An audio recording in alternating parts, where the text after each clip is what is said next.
Hey guys, I'm back out on the campus trails and I wanted to show you some birch trees. So here we've got a white birch with the white bark, and here we have a yellow birch with this sort of golden bark. If you look closely though, the bark is also much finer.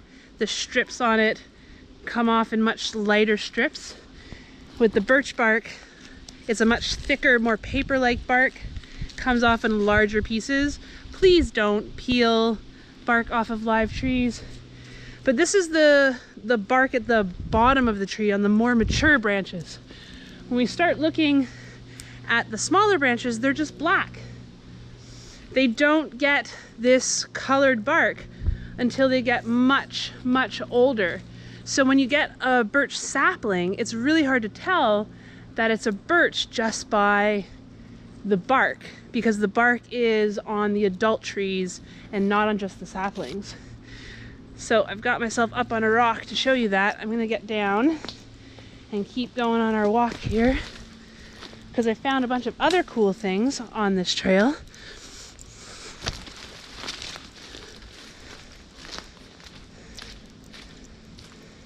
We've got a ton of maples along the campus trails. Here is a sugar maple. So sugar maples have smooth sinuses. So this sinus, this part in here, has a round shape to it, a smooth sinus. And the teeth, like it's all smooth all the way around. That's a sugar maple. As opposed to, this is the red maple, but we're starting to lose the leaves already. The red maple has sharp sinuses and sharp pointy teeth the whole way around. This one's been eaten a bit, so it's harder to see. I'll find another red maple as we go. I'm sure there's more. Oh, my allergies are bothering me this fall. We're on the Seneca Trail just outside of the campus. Oh, here's another red maple. I can tell because it's got sharp, pointy teeth and sharp, pointy sinuses. Red maple. Oh, and right beside it we have a red oak. So they have longer leaves. We have a couple different kinds of oaks in Ontario. Red oak's the most common in North Bay. We also have some bur oaks. The red oaks, if you can see close up, have these little sharp burrs on the ends of the teeth. Those are the red oaks. The bur oaks have a rounder sort of leaf. They're called bur oaks not because the leaves are burry, but because the acorns are burry. Is where the bur oak gets its name. Every oak has a slightly different acorn. You can identify the species by the acorns. And just like every pine tree, every conifer tree has a slightly different cone, you can ID conifer trees by their cones. The seeds of plants are vastly different from each other. This tree has strippy bark, kind of like a eastern white cedar, but it's not an eastern white cedar. It's a deciduous broadleaf tree, and it's actually an ironwood. This one's really tall, and the leaves are really high up, so you can't see the leaves. But I know because of this strippy bark that it's an ironwood. We're kind of at the northern limit for ironwoods in North Bay. If you're in southern Ontario, you might have bigger ones than we have. They don't get super huge here because we're kind of at the limit of their habitat.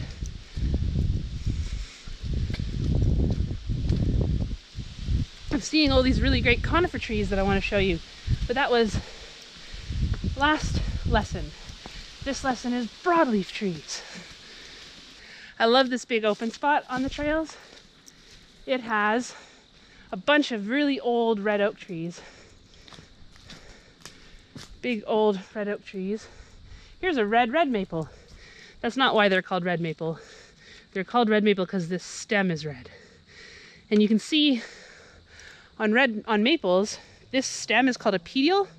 It's longer than the leaf. If I fold that over, maples typically have long petioles, not always, but so do aspens. And I'm gonna let you look up at the sky, can you see those round leaves trembling in the wind? Aspens have long petioles, long leaf stem stalks, which allows them to tremble in the wind like that, much more than other trees would. So these are aspens. We have trembling aspens and large tooth aspens. These ones are large tooth, but the name stays. So if you're trying to ID an aspen, if you fold over the leaf and the petiole is longer than the leaf, you might have an aspen.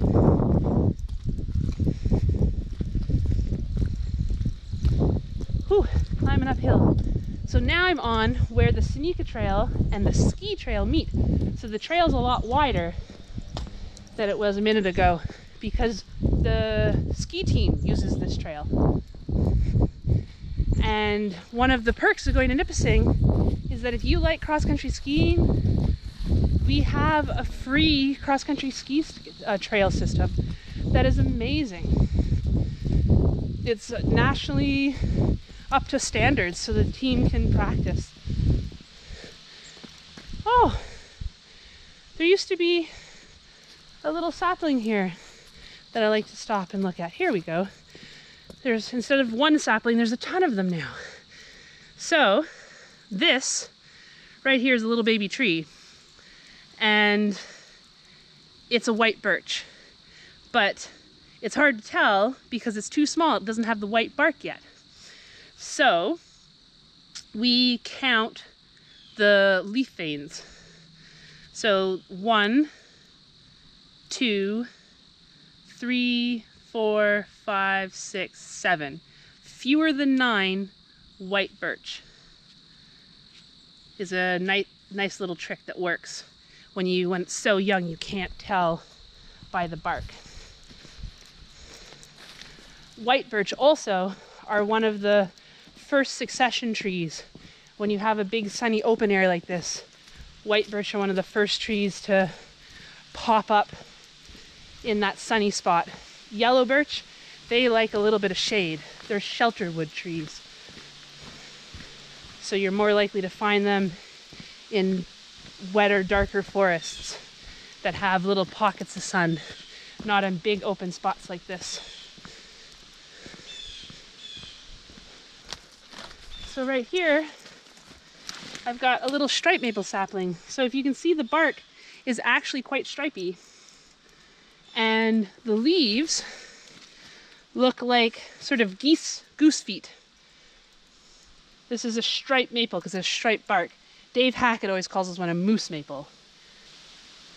So it doesn't have those 2 bottom lobes at all. It's just got the 3 lobes, and it's got lots of tiny, tiny little teeth, and it's got a lot of texture on the leaf. Striped maple. They're an understory tree, so they also don't grow very large. And they have giant leaves because they're growing in the understory of the taller trees. So they need really big leaves to catch the available sunlight in the understory.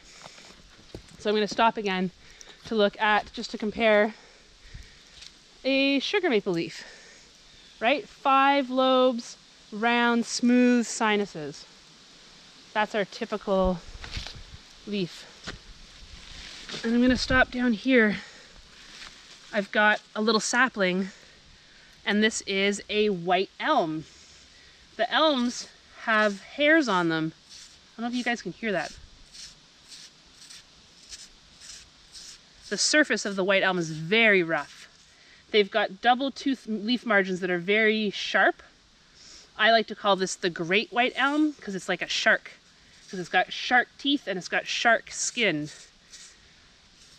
The elm tree, the white elm in Ontario. I don't think we have slippery elm. Maybe if you're right on Lake Ontario you might find, but it's a Carolinian species. So you don't usually find it in the Great Lakes St. Lawrence lowlands. We're in North Bay in the Great Lakes St. Lawrence lowland forest.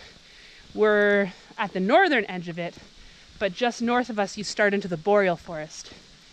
So the fact that we have maples, that's Great Lakes St. Lawrence. Once you start to lose your maple trees, you're getting up into the conifer forest. Here we have a basswood. Basswood has big round leaves and they're asymmetric on the base. So you can see here, one lobe is a little bit deeper than the other lobe usually, not always. This one, that's a classic one right there. One lobe is higher than the other one.